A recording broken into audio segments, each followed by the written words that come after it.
Okay, we've got another packed schedule this weekend in the Premier League. I have Mick joining me again. Mick, how are you keeping? Yeah, all good, Dave. Yeah, everything going well. Good. Before we start into the Premier League, we obviously had the sad news about Maradona passing away this week. Do you have any words on that, Mick? Yeah, it's very tough, taken at 60. I thought the chap you had on yesterday, Simon, really covered everything. So not really too much for me to go into. I think if anyone's looking to, there's a lot of stuff on YouTube and people are talking about going down a YouTube rabbit hole. There's a documentary released by Asif Kapadia.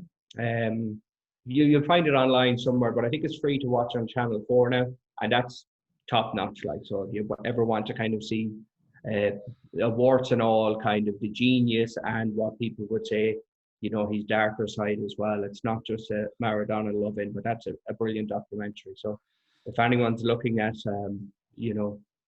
wanted to get a little bit more on him, that would be the way to go. I think the best quote I've heard about Maradona is one he used himself, that he said that he made goals and made mistakes. So I think that's a way to let the man himself maybe sum up his own career, Yeah, absolutely. And as you said, that documentary is free on 4OD. I think you sign up it's free to sign up to become a member, and then Channel 4 on demand. You can get it there. Right, sure. We'll go straight into the Premier League action then. Got another 10 games to get through. So we start with tonight, Friday, 8 o'clock tonight. Palace at home to Newcastle.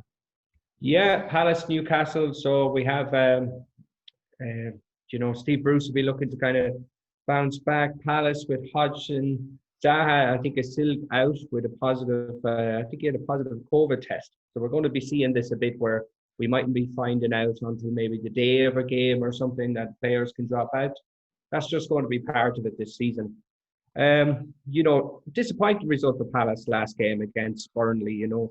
We did say, there was Burnley were going to start picking up with a win somewhere along the line, but they have been pretty solid at the back. They've beaten United, they've beaten Leeds, and they've beaten Southampton. The big factor here is probably coming from the Newcastle side, where Callum Wilson is expected to return, and also Shelby and Matt Ritchie are, rumoured to be coming back as well, or at least on the bench. So that's a kind of a lot of a threat in the final third for them. I think they had Joe Linton up front in the last game, and he hasn't really been a success. So if we're looking at this one, I think we're going to be looking at Newcastle win. They'll be boosted by the return of Wilson. They've lost against Chelsea and Southampton, but they didn't have Wilson in those. But Newcastle are probably going to lose those games against Chelsea and Southampton. I think Bruce is doing a good job there. They've been pretty solid. You're probably looking at 13, 14 end of season finish for them. And, that's a good season for Newcastle. Ashley seems to be happy just to survive. So. Yeah. Well, Newcastle, I was just looking at some stats before we came on. Newcastle have the least amount of shots and shots on target. So they're going to need to create a few more chances for the likes of Wilson. But yeah, you're going with a Newcastle win over Palace then? Yeah, I think so. I mean, Wilson's last game came in a 2-1 win against Everton, and Newcastle were good in that game. So, they are heavily dependent on him, and I think his return will make a big difference. Okay, so Newcastle win there. That's tonight, Friday, 8 o'clock. If you're not watching the Tie Show, that is. Then tomorrow at 12:30, we have Brighton at home to Liverpool. Now, Brighton surprised us last week. Against Brighton, yeah, they have done pretty well. I think you have to feel sorry for them in the last game with Lamptey getting suspended. He's out. He's been an excellent player from the right back after the win over Villa. Solly March, he's watched him in a couple of games. He can play off the left or just behind the kind of the front striker, and he's done pretty well. He's a dangerous player. The only thing I'm looking at here with Brighton is when I was looking at their lineups in the last couple of games, they're dependent on probably Lallana and Welbeck to come up with a goal in the last game. Now, Lallana, I don't think he's played more than an hour this season. And we all know about Danny Welbeck and his injury history. So, this is a difficult game for Brighton. We come to Liverpool, and Salah's going to be back. He's had he scored 8 goals this season. Disappointing against Atalanta midweek. He did rest the 2 fullbacks, okay, and he played Williams and Constantinos. Reece Williams was at centre half. I think if we can kind of disregard maybe that midweek game and look back to the performance against Leicester for Liverpool. Yeah. And, they were excellent. I mean, we were kind of thinking going into it that Leicester would pose them trouble, that Vardy would be a threat in behind, and they just nullified it. They kind of changed their defensive tactics since Van Dijk has been injured. And they've only conceded 3 goals in all competitions up until the Atalanta game this season. And that's a big achievement considering, Gomez has recently been injured and, of course, Van Dijk. So, we're looking at here, Brighton, I think, will be worried that, Liverpool have probably been woken up by this midweek defeat. And it's very hard to see anything but a win here for Liverpool. Yeah. Liverpool last week were more than efficient. Clean sheet, 3-0 win over Leicester. As you said, we didn't expect it to be as easy for them. So, no panic yet at Liverpool. Yeah, no, I think, they just were the intensity was back. They were just solid. Naby Keita was very good until he went off. And, Salah coming back in will add that threat again. 3-0 win over Leicester is a good result. Okay, so Liverpool win there tomorrow. That's tomorrow at 12:30. Then tomorrow at 3:00 kick-off. We have City at home to Burnley. I think City have historically scored a lot of goals against Burnley in these fixtures. Yeah, I think it was a 5-0 win and a 3-0 win last season for City, but, City haven't been scoring goals this season. They had a 1-0 win against Olympiacos with Foden with a goal there. 22 shots, 1 goal. 22 shots versus Spurs, no goals. Okay, so there's something not quite right there. There is a lack of a cutting edge. And I know we've said that Aguero being out has been a problem. And absolutely, he's, missing him. But Aguero's 32. They just seem to be, even De Bruyne after the Spurs game, just seems to be frustrated. There is a rebuild has to go on at City now. Those players have, I think Pep, if he can target the Champions League this year, with that group of players, he's going to need a serious kind of investment there. Fernandinho, I think, is back. He might start on the bench, so that'll give him a bit of cutting edge that they were totally missing against Spurs. Like, really, Rodri was very poor against Tottenham, and even like Pep is kind of persistent with using these fullbacks moving into central midfield areas, but like against Tottenham, like that just allowed the Spurs kind of the wingers, if you will, like even Son, to kind of push back, become more defensive because they weren't much of a threat on the wings. And Spurs filtered it out, let them go to the wings, and you had Dyer and Alderweireld who just dealt with the crosses. I mean, City were disappointing against Spurs. Okay, we'll look at the possession, and as Mourinho said, they can take the ball home, but he'll take the 3 points. Yeah. So, City, disappointed so far. They need to start discovering goals. And look, they're playing Burnley, so maybe this is the game when they can get, a 3-0, a 4-0 that can kickstart where they're going. I think he needs to start Foden. Foden has a bit of invention, and I think Bernardo Silva as well. I was just going to put him back on the right, I think. I was just about to talk about Foden, like he's involved in goals whenever he gets the minutes. It's surprising that he doesn't start more games. Yeah, but to be honest, they were just predictable against Tottenham. And, City before would move the ball so fast around you, and, the spaces would open up. But how many times did we see them like rolling balls, just losing patience and trying to roll it between the centre half and the fullback, and it just rolling over the line. Spurs players just shepherding it over the line. And I don't think Rodri has been a good signing, do you? I don't think he has really lived up to any expectations at all. No, he's like, and I think, to be honest, I think Mourinho targeted him as well. Like, if you look at where the goals came from Tottenham, it was Kane dropping into that space that Rodri occupies, picking up the ball. Like, he was fouled. He was fouled kind of for the free kick, and then and Ndombele takes it off him, and Kane just plays a decoy run. It's clipped over the top. Cancelo is already out of position. He can't get back, and that's the first goal. And then the second goal, Kane just walks through the middle of the pitch because Rodri has basically been caught out of possession. He tries to press too high, so he's not holding. And then Spurs break through the middle, and Lo Celso scores. And Yeah. but that's. But you expect City to come good tomorrow against Burnley anyway? Well, if they don't beat Burnley, Dave, that's a serious issue. I know they've already dropped a lot of points. They won't want to drop any at home to Burnley. Yeah. No, definitely not. Definitely expect Burnley to sit back and not want to concede in that one. Yeah, and maybe look, the chances for Burnley will probably be hoping for maybe set pieces.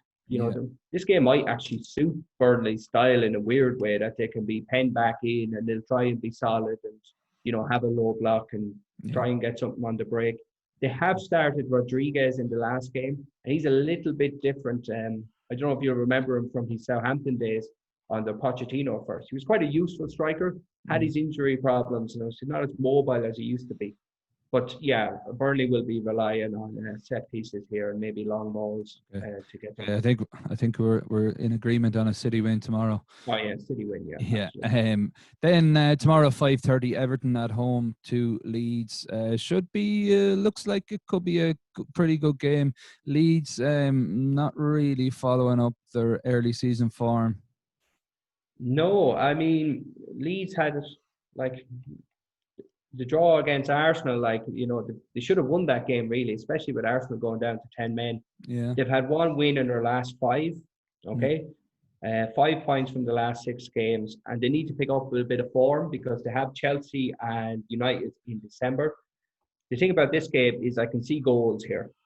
Both teams are kind of struggling defensively, Only West Brom, Fulham and Leeds have conceded more goals than Everton. And Lucas Digne, the French fullback, he's out now. He had I think he's undergoing surgery on a knee injury. He's a big loss. He gets his assists as well, doesn't he? Yeah, he's a good player. He's great left foot on him and really whips that ball in. And Calvert-Lewin, he has is it 10 goals he has now? Yeah, 10 goals. Yeah. A lot of those have kind of come from, coming down that left-hand side. The only thing about Everton, they seem to be, I don't think Coleman's going to be back yet. They seem to kind of have Ben Godfrey kind of fill it in there, who's a chap they signed from Norwich, primarily a centre-half, a young centre-half. And Fulham kind of targeted him actually with Lukman, and he caused them a lot of trouble. So that's why I think that this game now could be goals in it. And, I think it's probably going to be, only for Leeds having a bit of a lack of firepower, I'd be pushed to go for them. I'm what I'm doing here is I try not to go for a draw, but I think maybe Calvert-Lewin, Rodriguez and Richarlison up front, more firepower at Everton's disposal, might just be enough to get them over the line here. Everton win then tomorrow against Leeds. Then we have, tomorrow at 8 o'clock, there's another game. I don't know if you'll be waiting around for this one all day. West Brom at home to Sheffield United. Yeah, well, one of them is going to have to come good sooner or later, aren't they? In this game. Yeah, I mean, it's just Sheffield United. Maybe a bit like Ireland over the last year, are realizing that you can't really depend. You can't really depend on that striker for goals. He keeps getting stuck outside the box. His name has just gone out of my head now. McGoldrick, yeah. Eddie McGoldrick was coming into my head there, the early 90s Arsenal player. But yeah, I mean, no wins, 1 draw, 8 defeats for Sheffield United. Lost 1-0 against West Ham in their last game. They're the lowest scorers in the Premier League with 4 goals. Okay. The only thing is the games that they lost, they lost 4-1 against Chelsea. Chelsea are the highest scorers in the Premier League, so that's fine. But the rest of their games have been narrow enough defeats, losing by 1 goal to Arsenal, City and Liverpool and 2-0 to Wolves. So they're not leaking massive amounts of goals here, So they just need to they need to start getting the ball in the net. They have Ollie McBurney, Brewster, they're not scoring enough goals. And it's a common thing for a few teams.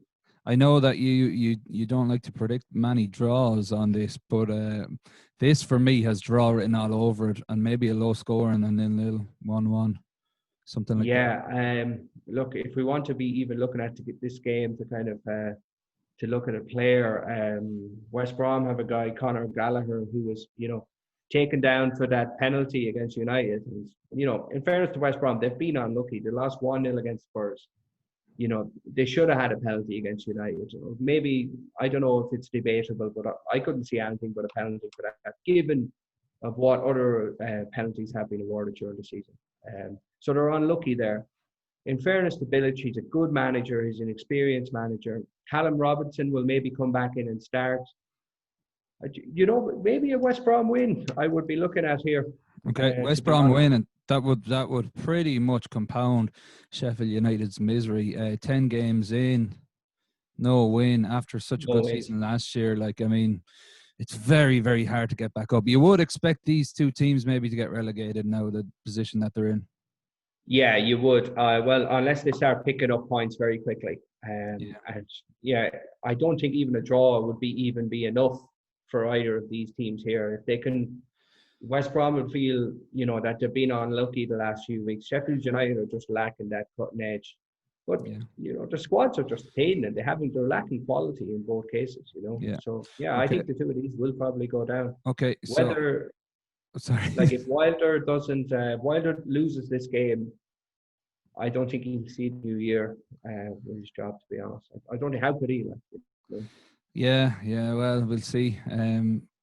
Southampton are at home to United Sunday at 2:00, and if United win this, it'll be the first time they've won 9 games away from home on the trot in the top flight. So, Ole, a record breaker, perhaps. The only thing I would say is, Dave, that's a bit of an outlier when we think about the empty stadiums. So there's a certain paradox to that. So we need to kind of remember that. So, these are training ground games, really. But United's home record has been pretty bad. So but it's not right. I haven't really had difficult away games where you have the fans on top of you. So. That's not that. Like I said, it's a bit of a false fact there, to be honest. But there's no such thing as a false fact, Mick. Well, a paradox, Dave. Let's go with that then. Okay, let's go anyway. Southampton at home to United. Bit of a tricky one for United. You would look at it and you would think, oh, this is one of those games for United. Yeah, and last season was 2 draws between the sides, 2-2 at Old Trafford and 1-1 again in St Mary's. I think the difference here is you have Hasenhüttl getting the maximum out of a pretty limited group in some areas, especially now that Danny Ings is injured. You have Theo Walcott, who scored in the last game. Che Adams with a good performance, has a bit of pace. They drew 1-1. I think Southampton in their last game against Wolves, so that was two evenly matched teams there. It was a good game. The thing is here, Southampton, they'll try and keep the ball and they'll try and play against United. And when they did that against Tottenham, they were kind of caught out. They were kind of caught up too high and they got a bit of a trash in there. Looking at the shape of United now, even from that midweek game, they had Fred and Donny van der Beek kind of holding, looked good. And then you have Rashford, who started on the right, I think. I know that was probably pretty fluid. Fernandes and Martial off the left and Cavani up front. That's a solid kind of, it's a solid front six there. It kind of does have a little bit more to it. Telles at left back has been decent. United people are saying are 10th in the league, but they have played a game less. So they're 7 points off the top, basically. And, this will be the 10th game of the season. Just some of the team news. Lindelof, I think, is a minor doubt with the back. Wan-Bissaka also maybe has a slight knock to his ankle. Pogba could be back on the bench, but look, we've spoken enough about Pogba, I think, in recent weeks, so we're not going to go into that. It's going to be a tight game, but I think maybe United might have a little bit more threat going forward. I think Ings is a loss. Maybe set pieces will be the best chance of Southampton maybe picking something up here. Ward Prowse, maybe putting in a good delivery for one of the centre-backs to get up, or maybe even a direct free kick. Yeah, okay. So you're going with a United win? Yeah, I think a very tight game. I think a United win, to be honest. I just think to have that little bit more goal threat now. If they start with Cavani, I think it'll be good to see how that develops going forward. Yeah, he looked very good midweek. Very energetic. He looks quite fit. People are saying 33-year-old, but I mean, in this day and age, I don't think that means much. Look at Zlatan, 40 years of Yeah, and age. the players seem to look after themselves a lot more now. Yeah. Yeah, Cavani should be good enough. Yeah, to I'm a fan of maybe get them Cavani through as that well. way. Yeah. Okay, so we'll move on then. Sunday 4:30, Chelsea at home to Spurs, the big one of the weekend, I suppose. Mourinho, Lampard again. Yeah, and this is the big one, because if we look at it, like 5 wins in their last 5 games for both teams in all competitions. You have Spurs, who had a nice easy win over Ludogorets last night, 4-0. They didn't have to bring on Kane, they didn't have to bring on Son, brought on a couple of kids. Lampard and Chelsea had a tight win away in France over Rennes. But Chelsea have really come good in the last couple of weeks. You have Werner, who is blistering pace there, and he will be a threat. Mason Mount, despite the summer signings, has been holding his place and contributing. Last week now, they gave Rudiger the first start against Newcastle. So the question mark here will be, I suppose, for Lampard, if he's going to change, if he's going to bring back in Silva to partner with Zuma or Rudiger, or will he stick with that? Now, Chelsea are top scorers in the league with 22 goals, with 1 goal more than Spurs and Liverpool. They have the second best defensive record, 1 behind Spurs. So we are kind of seeing 2 teams here who have been excellent all season. And maybe with Chelsea, Tottenham and Liverpool, we could be looking at the top 3 at the end of the season if City don't get themselves back on track. I think what's going to be key here is how Chelsea set up the base of their midfield, because we've seen how Spurs have been operating and Kane dropping out into that. Now in that they have Kante, who arguably the best holding midfielder in the world, or has been for the last 3 or 4 seasons. Is he going to be able to kind of manage Kane? You'll see Kovacevic maybe will come back in there as well. I'd be surprised if they start Jorginho. So this is probably maybe where this game is going to be won or lost. If we look at Mourinho and Spurs, a fantastic win over City, and Spurs have huge confidence now going into this game. I'd say, especially the way they didn't have a difficult game, they didn't have to travel in the European game midweek, and even Spurs against City, they seemed to control the game without having the ball. City had 22 shots, but we can't remember Lloris having to make any heroic saves. There was a couple of chances early in the first half, but City seemed to run out of steam. You're looking at Højbjerg and Sissoko will probably both start. I think Aurier will probably start right back as well, given that Doherty played in the European game. Son and Kane, you have this partnership, and I expect Spurs to apply a similar strategy to what they did against City. The only thing is, Chelsea will move the ball a lot quicker, and they'll try and pull Spurs out of position. Toby Alderweireld as well has his groin injury, so he's going to be missing for 2 or 3 weeks. That's going to be a big loss, because now Spurs have to make a decision between Sanchez, who can be a little bit shaky, and I think he was held up as a bit of a fall guy for the collapse against West Ham. Now, he played midweek, but he didn't really have much to do against Ludogorets. So they're looking then at maybe bringing in the guy they got from Swansea, Joe Rodon, and he's pretty untried. So that could kind of influence this. But this is going to be, I think, this is going to be a massive game. Mourinho lost 2 league games last season to Lampard. When he had a squad that was kind of on its knees with different injuries, and Mourinho he's we all know about his pride, and he will be holding that, and you can be sure that Spurs are going to be up for this game, and this could be a little bit explosive. I'm expecting to see fireworks here. Could even be a red card here somewhere.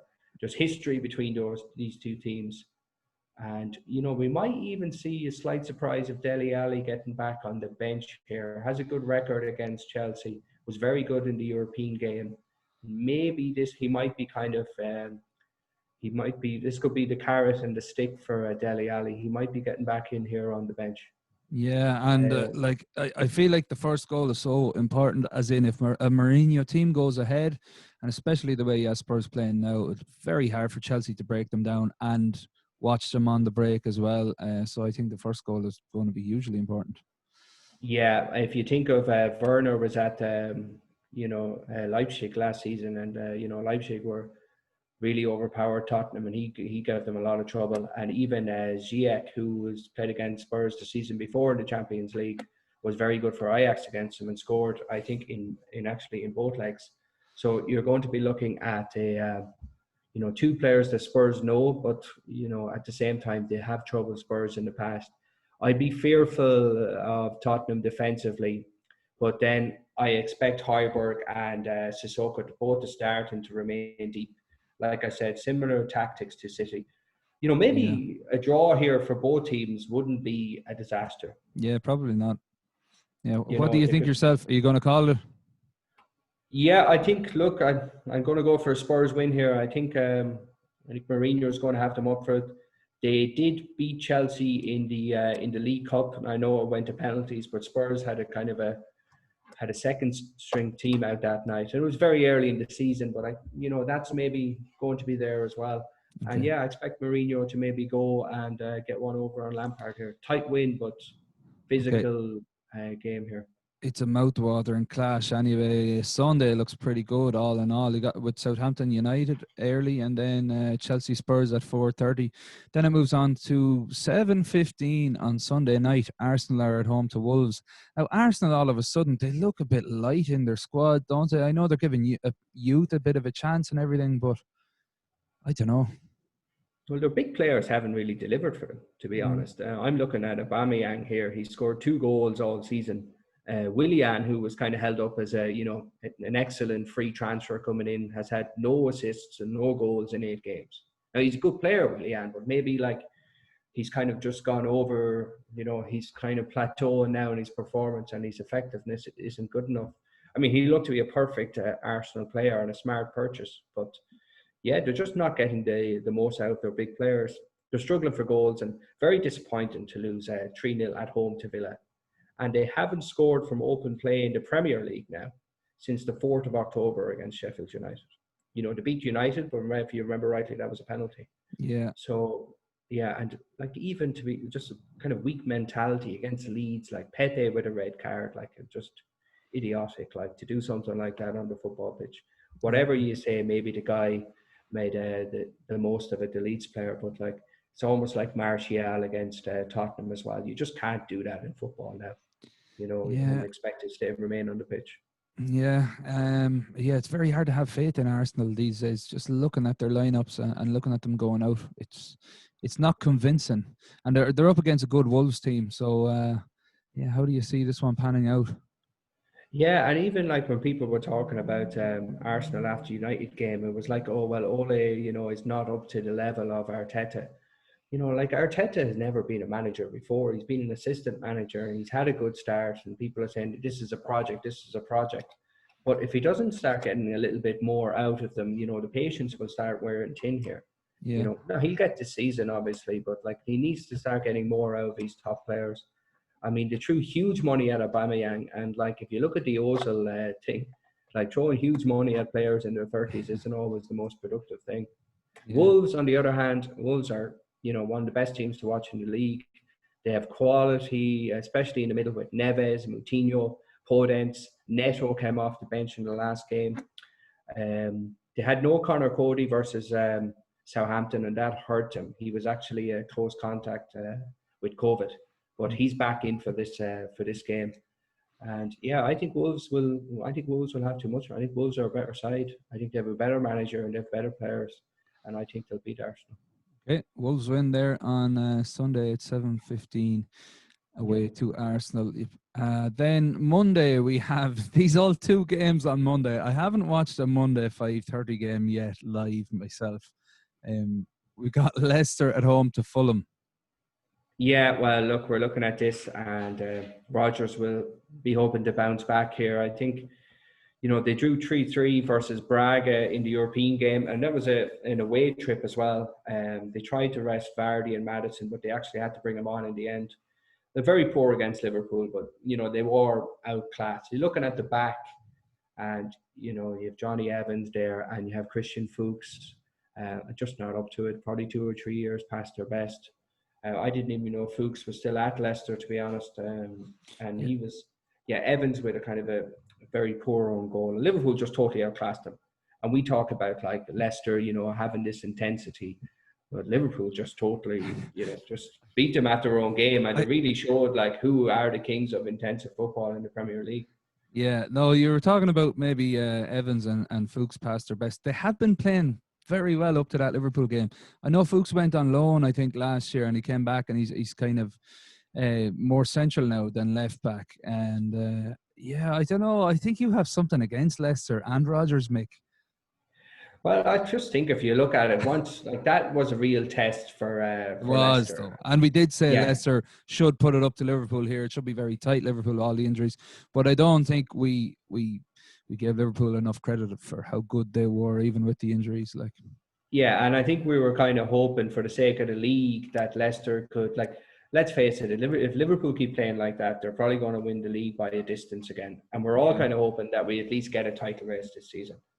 The only thing we say about Leicester, and you say I'm a bit hard on them, but to be honest, if you take Vardy out of that team, or if you take that dimension of his pace and his threat in behind, we've seen them that they're, they can really be lacking there. They are a little bit one-dimensional. And look, if you have something that works really well, it's like, Leicester are a bit of a one-trick pony, but they have a really good trick. Yeah. Like maybe I'm being a little bit hard on them here. They have good players and they play good football, but like Leicester, if they finish top 6, it's probably about par for them this season. They're a good side, but they're at the level probably around Wolves, Southampton, and themselves, and that's it. If they finish ahead of Manchester United, Tottenham, Liverpool, I mean that's an outstanding season for them. So then we have to be putting them back around 6th or 7th, probably in this same kind of category as Everton as well. Yeah, so what do you think of Fulham starting to score a couple of goals? It looked like they're getting a little bit of life in them. Missed a penalty, I think, last week against Everton missed again. Another penalty. I think that's the 3rd penalty they've missed this season. So you had Lukman missed one, and you had Mitrovic missed one, and Cavallero, I'm not sure if you saw it, was technically very poor. Like, he ran up and he just kind of kicked it off his standing foot, and like, they were very poor. They were 3-1 down after 35 minutes. Okay, but after that point, they actually bossed the game and really troubled Everton. The funny thing, looking at it, I just look back on the team lineups and everything from the game. He didn't start Mitrovic or Loftus-Cheek, and you'd have to think that those are 2 big players for Fulham. Mitrovic is a target man. He's going to trouble, like, he'll trouble any defense really if he gets the right type of ball. He's very strong. And Loftus-Cheek, it was great to get him in from Chelsea. So why he hasn't really been, why he was dropped the last day, I'm not sure. But like, Parker again is under pressure here. He's not an experienced manager. I mean, what do Fulham do? Do they stick with him, and do they think, okay, maybe we'll go back down? We'll be better for the experience to come back up. But like, Eddie Howe is knocking around. He's not in a job at the moment. Maybe he's looking around. But do Fulham would surely, if they get a new manager, they'd surely have to spend. They don't have a squad to stay in the Premier League. No, but the last time they came up, they spent a lot of money, and that didn't work either. Yeah. So what did they do? Like, look, if they can stay up, it's a massive achievement for them. I can't see them staying up, to be honest. And I think Leicester are going to bounce back, and I'd expect an easy 3-4-1 victory here for Rodgers and Leicester. Okay, well, we move on to the last game of the weekend then. Monday night, the Battle of the Claret and Blues. West Ham at home to Villa, 8 o'clock. Yeah. So the interesting thing about this, Dave, it's actually a head-to-head between the 2019 FAI Young Player of the Year versus the 2015 FAI Under-21 Player of the Year in Declan Rice versus Grealish. Great. So it's a great fixture for Irish fans then. Is that what you're telling me? Yeah, or what might have been. But so we're looking here at West Ham versus Villa. West Ham 2 wins in the last 5. They've been impressive, in a couple of games this season. Antonio, the big news here is Antonio's looking at being back available. So even though Haller scored in his last game, I think if Antonio is able to come back, I think he's definitely going to be on the bench. and he will add a kind of a lot more threat to them up front. Villa, lost 2-1 against Brighton in the last game. And just one thing I'm kind of was looking at is Dean Smith has actually used the least amount of players in the Premier League. So you see Barkley actually went off after 5 minutes, and that hurt him because he kind of added that little bit more behind Watkins up front and was linking up pretty well with them. Yeah. Look, Grealish is going to be the main man here for Villa again.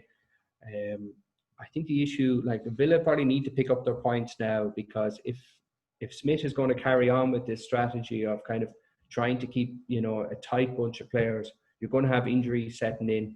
And Villa actually have 8 games in the next 33 days from Monday.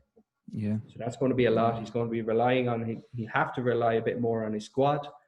And I think, to be honest, I think West Ham maybe will just be a little bit too solid for them. And well, both of these teams are kind of in that stage over the next 4 or 5 games. The table is going to really start to show what level they're at. Are they going to be pushing for a higher top half finish, or are they going to get dragged down?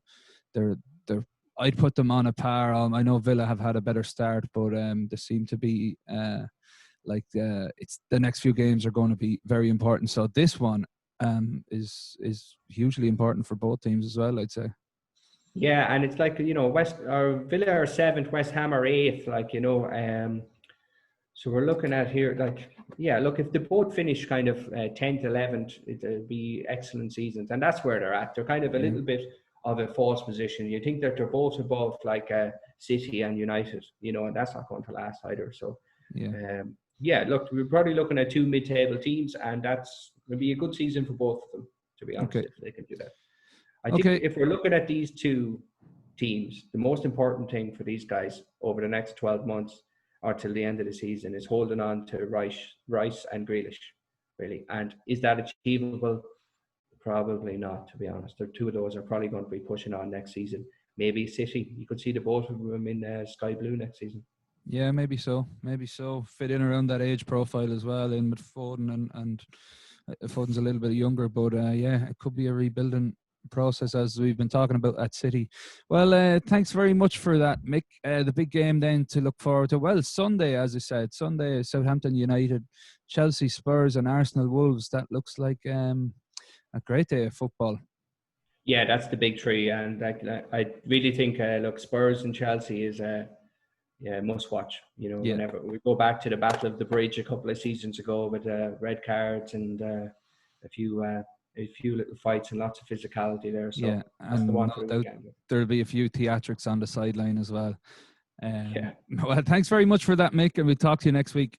No problem, Dave. Have a good weekend. Cheers. Thanks good luck. Bye.